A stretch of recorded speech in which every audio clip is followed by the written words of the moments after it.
I watch you drop into one of your characters, you totally immerse them in them, and I love it. So, where did that come from? Well, to be honest with you, I don't even know. The truth is, prior to the show, which I started in March 2023, I had no previous acting performances or practicing, or I never attended any acting schools or even participated in high school plays or nothing like that. Quite frankly, I was more involved in music Yeah. as far as like I'm a musician firsthand. Um, I did partake in audio engineering, so I worked in a studio in New York City.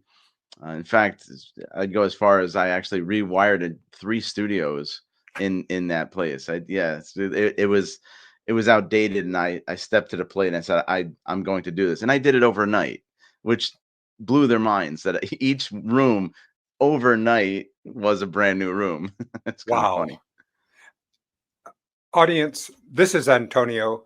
Antonio and I are going to be talking about his career and my career. Thank you. Welcome, audience. But now I want to continue on to where we are. So, as you're building this audio experience in this, you also have a love of history because one of the characters, the main character that you have, the one that has so ensorcelled so many people on TikTok, is your great grandfather from 1943, right?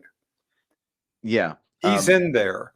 And Renee, would you run the reel so that we can get anyone that hasn't experienced him to do so?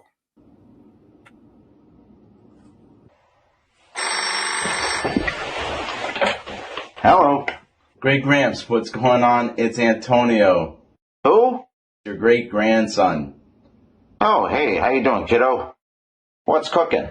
Listen, can you do me a favor? People keep asking about you all the time. You're broadcasting, whatever you do. You don't say. I don't know how you do it, but can you do me a favor and just do it again? Because everyone asks about you. It's like no one cares about me. Every time they go on my TikTok page, okay, you're on it. There's some sort of a repeat of my broadcast? How's that possible? Yes, I don't know how to describe it. It's like a scrolling newspaper thing. And, well, anyway, more people want to see you than me. So can you just do it again, please, okay? Well, if that's what they're asking for, I guess I'll give it to them. And that is what they're asking for. So tell all your fans who are enjoying this the history of this, of how this came about. Well, the initial the initial pilot of this actually started on a website called Blab, which no longer exists. It was a short-lived web browsed version of TikTok, technically. Not so much like TikTok, but with the ability to go live with webcams such as this, and you were only allowed four cameras or four webcams up, and then on the side of the web browser was a chat where everyone can view it and respond to it. And when it first came out, there was a lot of animosity and trolling and the usual Absolutely. Now, what suspects. year was this so we can ground it in history? Surely. So this was in 2016, All right. March of So ancient 2016. history. Oh my God. All right. Continue. So with that, I saw that there was, it was just hard to have a good conversation with people because everyone was more trying to be over the top, like I'm better than you kind of attitude. And it was just kind of, Yeah. it was kind of sad. And I didn't, I wanted to just kind of break up the monotony of this. Yeah. So on a whim, I just decided to kind of grab things that was nearby, a hat, jacket, some props on the side, and I literally put it together in 10 minutes. And I went up on webcam, and with Blab, it's quite simple to go black and white. It's just simple as turning off the color. So it was really easy. But having the enunciation that I've had and trying to retract any knowledge past 1943, was kind of challenging, but I pulled it off, and it was almost rudimentary compared to what I know now. Yes. But at that time, what marveled people is not only that I did that, I didn't even think this through. I just did it and kept going as long as I can. But the fact that I did it for 2 hours really sparked an interest in quite a few people because I wouldn't stop and I wouldn't get out of character. And with that said, at the time it was a one-off. I just did it for a day. It was Yeah. just like a gag. And then somebody apparently screen captured the entire show and posted it on YouTube, and it had over 100,000 views like in a week. So um, I'm not sure why, but they took it down. I was able to save it, but I only put it up for like a week or two or something like that. It didn't really gravitate as much because I don't really use YouTube. Yeah. But I kind of had that on the back burner and the top shelf. And I was like, oh, one of these days I'm going to do that again. And then when TikTok came through, when I first started jumping on TikTok, it was around 2020, and just like everyone else. But Sure. I did have the ability to go live with only 200 followers, which was unheard of. But for some reason, I had that ability. I guess I was like one of the selected ones. Sure. So I would simply just go live, just eating a sandwich and having conversations with people, like, just talking to whoever's chatting. It was just a back and forth kind of thing. Nothing special, but more for some reason, people kind of gained interest in my conversations or whatnot, and I grew a little bit of a family, so to speak. Sure. And this is the core following, and I see it like, when you don't know when something will catch, but suddenly it catches and it begins building and growing as you continue to go down. Yeah, it does. Yeah, and so what I did first, believe it or not, was the other character, which I'm not sure if you know about. I have two characters technically. The second character is by the name of Dr. Malpractice, and he's a self-proclaimed doctor that never went to medical school and kind of gives terrible advice. Well, I did that first for two times on TikTok, and at first it didn't really work out so well, so I kind of stopped doing it. Sure. Um, but I really wanted to do 1943. The only problem is TikTok has absolutely no ability to go in black and white at all. There was no filter, as simple as it is, just monotone. There was no filter. And I tried everything. I tried everything under the sun because the character for 1943 would not stand up in color. It just won't be the same. No, it can't. So I'd like to explain how I ended up in black and white in 2023 because at Sure. that time it was impossible. Sure. But I say nearly impossible because one day I was having my dinner and I'm thinking about it, just in the back of my head. I'm like, it's got to be a way. It's got to be a way. And then it kind of hit me, filters, and all the filters that they have, the filters that they have are unique and different and weird, but they're all in color, like just different shades of color sometimes. Sure. Well, I found one that accentuates the reds and kind of subtracts a little bit on the blues and the greens. So I said, wait a minute, it can't be that easy. It can't be that easy. So what I did was I finished my meal, went downstairs, turned off all the lights so it's completely black, and I turned on a green light and a blue light, and voila, subtract. Physics, That's light, are it. So considering that in 2023, where every creator who's ever tried to go in black and white cannot do it. So that made it much more interesting, I guess, so to speak, or believable. The yeah. point of my show was to trick the people to think I'm real. Like Yeah. this is actually happening. And it worked. It technically worked. There's a lot of people who really started to believe I'm from 1943.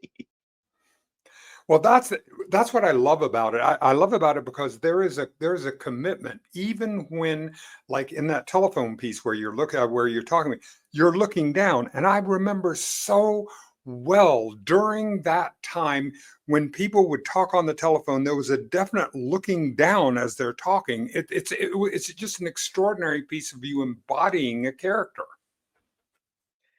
It It's almost, well, I guess it's almost natural because, I grew up with telephones in the house, a landline. And mind you, that is, I want to point that out, that is not a prop. That is an actual telephone with an actual telephone number. And people of 2025 are calling in. And the beauty of that is not only for the aspect of the show, but it's also the marvel that someone is actually calling into a telephone, that when you're listening to the telephone on your end, it sounds like that old-fashioned telephone. Yes, Very interesting. exactly, because it has all as a sound engineer, no, I mean, it has that different type of that analog resistance that goes through the wires, right? I mean, Well, to be very detailed about that, if you want to hear the story, it's very interesting. yeah, yeah. Uh, Well, of course, this is for the lovers of this character of the grandfather. When what is his first name? Is he Antonio also? well, yeah, when I did this, I honestly thought this was going to be a one-off, kind of like the other show that I did. I thought it was going to be maybe 1 or 2 days, but day one, I was steadily holding between 1 and 2,000 viewers. It wasn't like a spike. It was steadily The way one. through, because there's very often there's a spike at the beginning and then there's a deep falling off. But go Yeah. ahead. Well, anyway, back to the story of the telephone, which is really interesting. At first, I had a little bit more modern, like a 60s telephone rotary, clearly dated for that time, and because I didn't take the show so seriously in the very early stages. But one of my followers became very uh, uh, invoked into the show, to the point where he actually went out and purchased one on eBay that its time period correct and sent it to me in the mail. With which I was blown away. I'm like, this is incredible. But there was a little bit of an obstacle because we're talking about a 90-year-old phone. This phone is literally from, or 80-year phone. Um, this was the original pre-war Western Electric 302. And I say pre-war because during the war they had to cut down on the metals, so that's when they introduced Bakelite, which is Yes. the early forms of plastic. Right. So this is a metal telephone, which is, I'm not kidding, I measured it, it's 20 pounds. It's heavy. It's a heavy phone. You could drop this out of the Empire State Building, it will work. Now the electronics of the phone are original, obviously, which is very interesting that at first it didn't work. And the reason why is, I guess, there's something inside, for those who are technically savvy, there's a condenser inside that holds an electric charge so that the ringer can ring. Well, I had to keep it plugged in to the phone line like for like a day or two to kind of slowly charge that back up. Very interesting.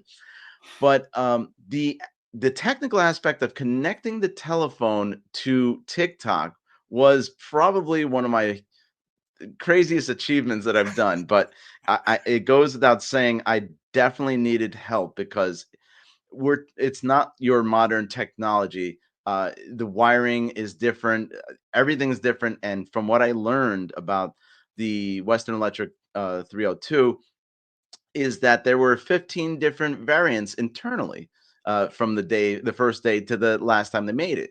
Very interesting. With that said, I went on forums about old telephones, and I found a fellow who used to work for the Bell System back in the day, and he was up there. He was in his late 80s, probably early 90s, and he was, and he posted something about something else, and I, on a whim, I reached out to him. I was like, hey, I know this is going to sound crazy, but I need help with my 302, blah, blah, blah. I'm looking to find a way to connect my phone to an audio output, that, or input into the sound system I'm doing, which in itself is an intricate thing. Well, anyway, he got back to me. He goes, I would love to help you. Here's my telephone number. Give me a call. I was shocked. So we had a small conversation, and I couldn't directly explain to him what I was trying to do for the show. Like, he didn't understand the show, but he understand what I was trying to do. So over the phone, I'm sitting there with like screwdriver, soldering iron, this, that, and he's speaking to me like, if you ever see the movie Speed, you know how like they're trying to um uh, disconnect a bomb, and the guy's telling him over the phone like it's the blue wire. Well, that's how intricate it was, and he was very surprising, extremely knowledgeable. He knew without even looking at the phone exactly what I was doing, and that was incredible. Oh, You I know, know, the Tonio. the That's fact that that. it wasn't like FaceTime, it was over the phone, was a marvel. So we did get it to work, and here we are. Now this character, as you are here, we are in June of 2025. You're getting all of this attention. Where do you go with it? I mean, I think of myself as, there are the A-list celebrities, the ones that are on the outside, and it's almost like it's a an atom that suddenly one uh, atom can one electron can jump to a higher level, but very few happen. The rest of us are down in here as working artists, as working actors. So how how does this work to take this to be a working actor? How do you think about this, and where are you going with this character and this piece that is getting so much attention? I Well, again, it came to me by surprise just as much as everyone else. So when I first did this show, again, I didn't think it was going to go that far. But as a work in progress, I kind of just kept tumbling the snowball effect. I just rolled with it, and so did everyone else. Everyone kind of followed suit with it. And I thought it was a great idea. It was ironic that when I said I'm from 1943 in 2023, so when I realized that it was an 80-year span exactly, I decided to keep continuing the history of my sense with the history of today in day by day form. So, everybody's anticipating towards the August because of the Big Bang, basically, Exactly. which is really interesting. I'm actually excited because again, I'll be surprised. But as far as the You're longevity, talking about the atomic bomb. yeah, that's right, the atom bomb. Right. So the atom bomb is coming. These are the things, and but your great grandfather does not know that this happened. He No, doesn't know and about the Manhattan Project. He doesn't know about that at that time. His background, his background is what? Tell me a little bit about him as a human being and the kinds of things that he's interested in. What his career is. it's funny because as people ask questions, I develop the character. So that Exactly. You're exploring it at the same time they are. Yeah, so I will reiterate in my own fashion exactly this character. And it's interesting because I technically created this character without knowing it. You know what I mean? I'm you know what I mean? Absolutely. It's like kind of like someone in court trying to lie their way through the whole scene. Except this is just a fictional character. I'm Sure. creating a character. So this character was born in 1892, and he grew up during the early stages of all sorts of technology, which he was marveled by. The telegraph, Exactly. the light bulb, technically, the phonograph, the cylinder phonograph. So all the technical marvels that became for him is just extraordinary. So of course he was interested, but at the same time he found himself involved in um, what do you call it? He, after high school, he developed an interest in the stock market. So he got more into he was a stock broker, and then had a seat in Wall Street, and then the stock market crashed. Okay, so of course he's down on his luck. What's he gonna do? And he ended up on a soup line, just like everyone else. And on that soup line, he met a fellow that became a very nice fellow to talk with while waiting for the food. And his name is Robert, a fellow by the name of Robert Oppenheimer. Became best friends. So Well, in talks, Robert talked him into joining him on going to Princeton University. He said, you're a smart fellow. Why don't you come in? We'll become best buds. We'll be roommates and, learn together. And which they did. And then after they graduated, they kind of, parted ways separately, but not terribly. Just keep in touch with a telegram or two.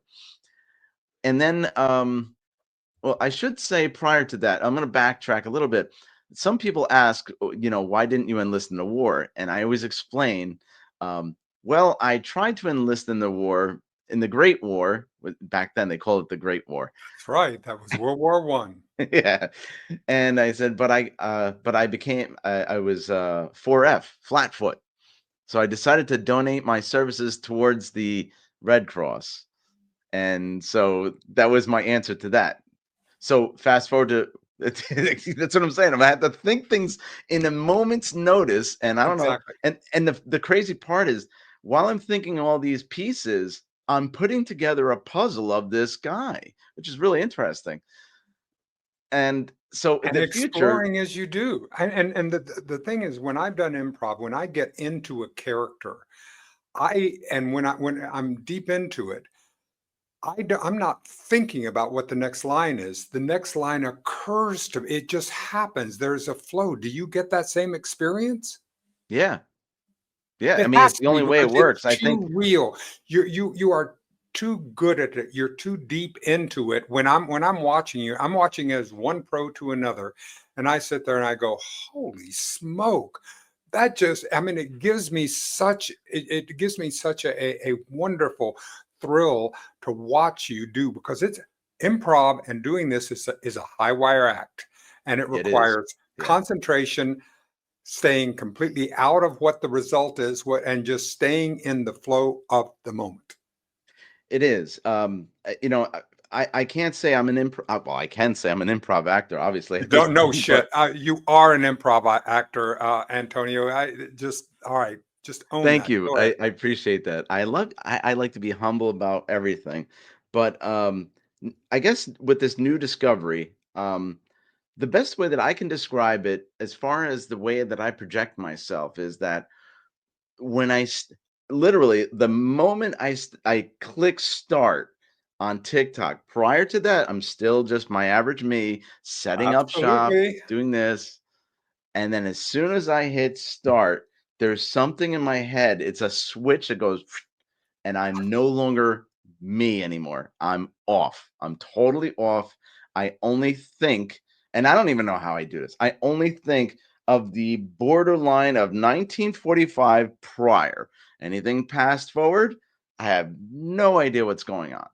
Yeah. And, I guess maybe the most interesting thing about that is the fact that I have never studied history, or I have never studied acting. None of this has ever happened, but it's the inklings of all of that. It's like, well, okay, so I fell asleep to the History Channel, or you know what I mean. I'm hearing it while I'm sleeping. I guess that plays a role, because I can't say I'm a movie buff either. I don't watch a lot of movies, and especially older movies. I know of them, of course I do, and I've seen them, in parts. But, there's people out there who study this, like, almost like for a living, perhaps like yourself? No, I don't study it, but I'm Okay. tangential to it, and I'm interested enough in it as you are. Yeah. So, you know, perhaps had I done that, I would have been even more developed, I guess, so to speak.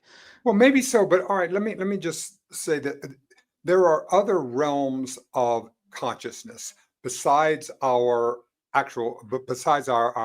normal consciousness. We can access them. I know that's where I think it comes. So these little threads that we're not aware of, I see you connect with when you're having it, because there is a reality. In order to sell a character like you did, you have to be in that character. There's an embodiment that happens, and I'm stunned when I watch it. That's what's so fun about watching you actually get into I was thinking about, do you remember a movie? There was a movie called Sybil. This was where Sally Field played multiple personalities, and so she would transition into different personalities as she did that. Well, the thing is that we who do improv, we're like that. We have multiple personalities. The only difference is we know the other exists. People Right. who have actual multiple personality disorder don't know the other personalities exist. But when you get into that personality, it actually happens to be something that we channel out of. Wow. That's an interesting take. I didn't know that.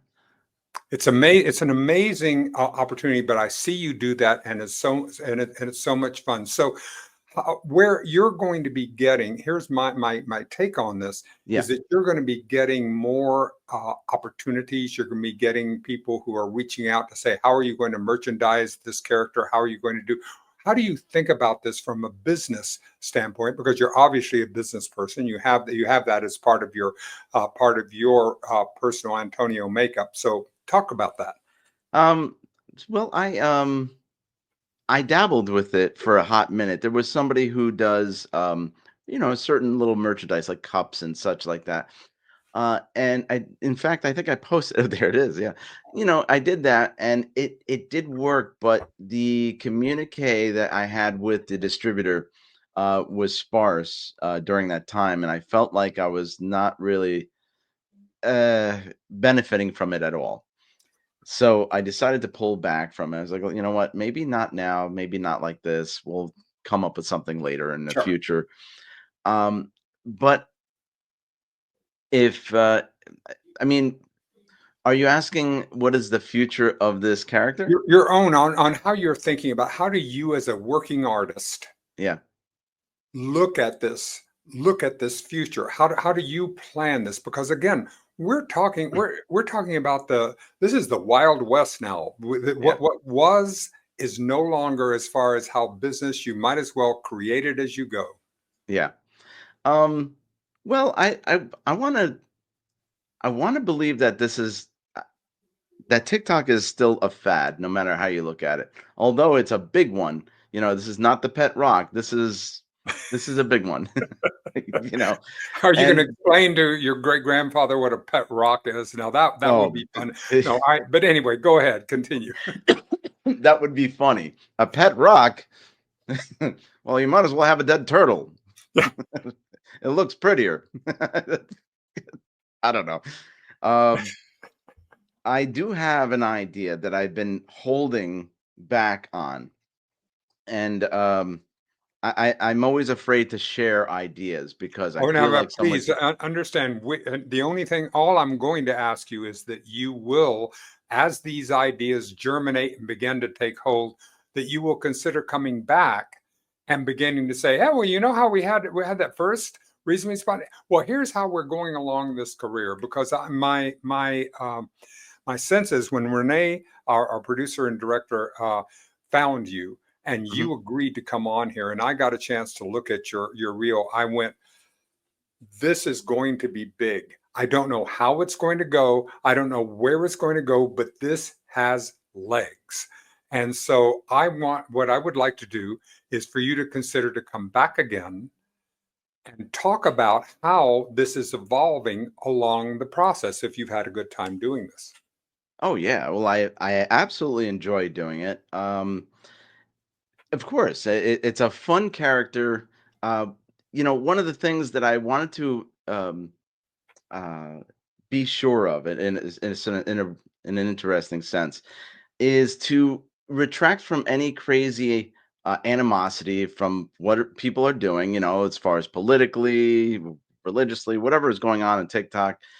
I wanted to get away from it all because I feel like people need to find a common ground. And I think that's one of the things that I love about my character is that it doesn't matter where you're from, it doesn't matter your age, race, sex, color, none of that. It doesn't matter. What does matter is you're embracing something that you have never touched. There's really no tangible way of communicating with the past, obviously. So for this small window of opportunity, it turns off all your senses of realism for a moment or for a couple hours, and brings you to this new light. And with that, I like to indulge in having honesty, integrity, uh, self mannerism, all sorts of things. Now, for example, there was somebody who came in and she was swearing up a storm, and I said, "Well, it looks like you're a sailor. Perhaps you could calm down on a profanity." And it's just, what's great is that the people respect this fellow so much so that they will turn off all their, little vices or whatnot. It's they respect this person very much so, and to gravitate that respect from people who don't even know me at all, that to me is a marvel. I would say that's a beautiful thing, and it's a marvelous thing to introduce, that people can find a new light in bringing their own interest in finding a more happier way of looking at things. Huh. Well, that's our perspective. Antonio, thank you so much for today. Thank Will you you. come back again and we can continue this conversation? By all means, at all times, of course. All right. Thank you. And thank you everyone for watching and continue. The TikTok link will be on there. I know that a lot of people have already seen you, but as they do, this will continue to grow. Thank you, Antonio. Thank And you, thank Dennis. you Thank you so everybody for much. watching. I appreciate it.